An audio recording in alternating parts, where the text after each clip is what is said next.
Welcome to the Ultimate Ukraine channel. The war in Ukraine began to strain the limits of tolerance for the Russian army. With the arrival of winter, the soldiers say their previously difficult conditions are now unbearable.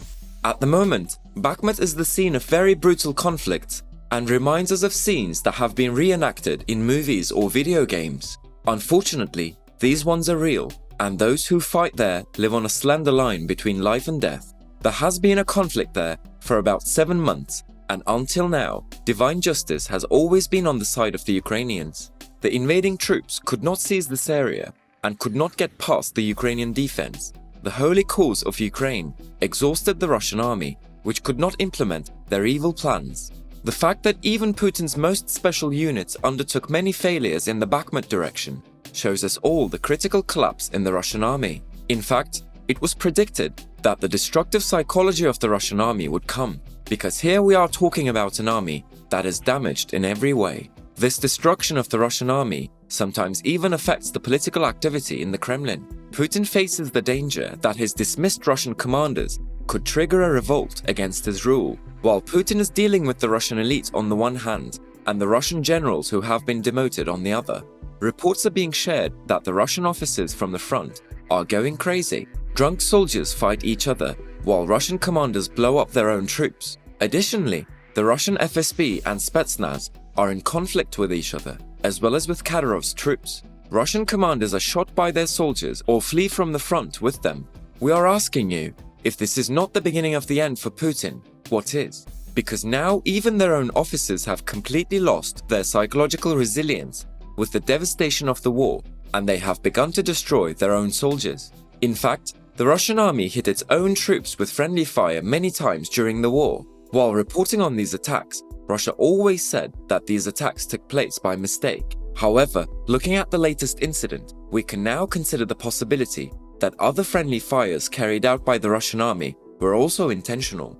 After we share the latest published report with you, you will understand more clearly the psychological hell that Putin's army is in. One of Vladimir Putin's tank commanders deliberately blew up a Russian command post and checkpoint in Ukraine after a quarrel between units in the latest instance of infighting that has plagued the invading Russian army. The Russian tank commander was so enraged after a battlefield argument that he drove his T-90 tank over a group of Russian soldiers, fired at checkpoints, and blew it up. Russian drone operator Fedor Kubayev, who witnessed the attack and fled Russia in the autumn, said that such things happen often there. The incident, which took place in the Zaporizhia region in the summer, marks how fragmented Russian troops openly fought each other. Putin's fragmented military units now act as rivals as soldiers compete for weapons and supplies. Criticizing the invasion of Russia, Russian General Ivashov said, "There was no unified command, there was no single headquarters, there was no single concept, and there was no unified action or command planning. It was doomed to defeat." Russian troops have now been driven back into the north, northeast, and south of Ukraine. This led to criticism and clashes within the ranks of Putin's army after Russian troops were surrounded by Ukrainian forces in October and forced to withdraw from the eastern Ukrainian city of Lyman. Chechnya leader Ramazan Kadyrov blamed Russian Major General Alexander Lapin for the retreat. Kadyrov said that Lapin's medals should be taken away and that he should be sent to the front lines with a gun so that his shame would be wiped out in blood. Yevgeny Prigozhin, the founder of the Wagner Special Military Group, echoed the feelings of Kadyrov at that time. Prigozhin said, "Send all these pieces of garbage barefoot with machine guns directly to the front." After pressure from Kadyrov and Prigozhin, Putin also fired Alexander Lapin. The criticism coming from these two names, which should normally have no place in the Russian hierarchical structure, are taken seriously by Vladimir Putin, and the political power of these two names is increasing day by day, which is more than enough to annoy Putin's staff. However, it can be said that some criticisms of these two names are justified. Russian soldiers also openly criticized their incompetent generals after their heavy losses on the battlefield. Marines from the 155th Marine Infantry Brigade wrote a letter claiming that they had lost 300 soldiers during a 4-day attack on the eastern Ukrainian town of Pavlivka, thanks to the disastrous planning of generals Rustam Muradov and Zurab Akhmedov. The Marines claimed that the Russian commanders concealed the turmoil in the Donetsk region and underestimated the number of casualties for fear of being held responsible. Ukraine's military intelligence chief, General Budanov, said that public anger caused a sense of complete turmoil in the Russian ranks, but Putin and his commanders were trying to pretend that everything was going well. They still try to maintain the illusion that everything is going well, but Putin has made sweeping changes to his military leadership in the past few months, as Ukrainian forces have seized thousands of square kilometers from Russian occupation in the northeast, east and south. On October 8th, shortly after the announcement of the dismissal of the commanders of the eastern and western military districts, Air Force General Sergei appointed Surovikin as the overall commander of the Russian forces fighting in Ukraine. Meanwhile, Putin said today that the situation in the 4 regions Russia annexed in September is extremely difficult, and he rarely acknowledged that the war in Ukraine has not gone smoothly. Vladimir Putin began assigning extra missions to the Russian Special Service FSB in the region. It uses the FSB to firmly suppress the actions of foreign intelligence services to quickly detect traitors, spies, and saboteurs. The main successor to the Soviet-era KGB, the FSB already operates in Russia as a large surveillance and censorship apparatus, and Moscow's invasion of Ukraine involves a large part of the security services.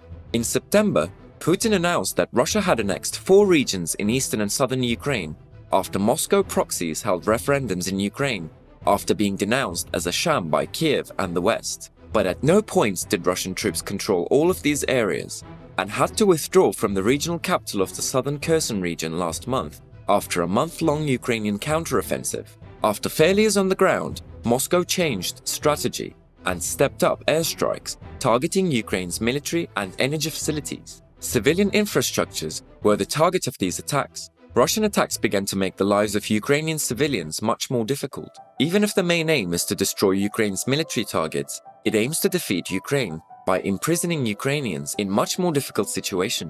But the Russian army cannot succeed this way. As we have explained from the beginning of the video, the cause of death of the Russian army is the neglect of the commanders and the recklessness and drunkenness of the Russian army. Contract soldier Alexander Basolnov served in military unit 31134, where the 15th Motorized Rifle Regiment of the Taman Division, currently participating in the invasion of Ukraine, is deployed. Basolnov served as the head of the control and technical point, that is, he had to monitor the serviceability of military vehicles in the unit. Recounting what he saw, the Russian soldiers stated that the level of negligence of the Russian commanders was very high and that the Russian soldiers were not taken into account in the attacks that were sometimes carried out. In addition, incidents of drunkenness and recklessness in the Russian army continue to increase. Intoxicated soldiers can shoot at each other or blow up an entire arsenal. The main reason for this state of drunkenness in the Russian army was that they thought that it was their turn after the regions lost to the Ukrainian armed forces one after the other. Russian soldiers know that over 100,000 of their friends have been killed in this senseless war, and now they are worried that it is their turn. For this reason, they drink and do not consider their commanders. This chaos is beginning to become unbearable. The Russian army is in need of morale by winning a victory. For this reason, the attacks in Bakhmut mean a lot to them. However, they have not had any success so far. It looks difficult after that. Vladimir Putin must know that if this war goes on this course, he will lose everything. Thanks for watching.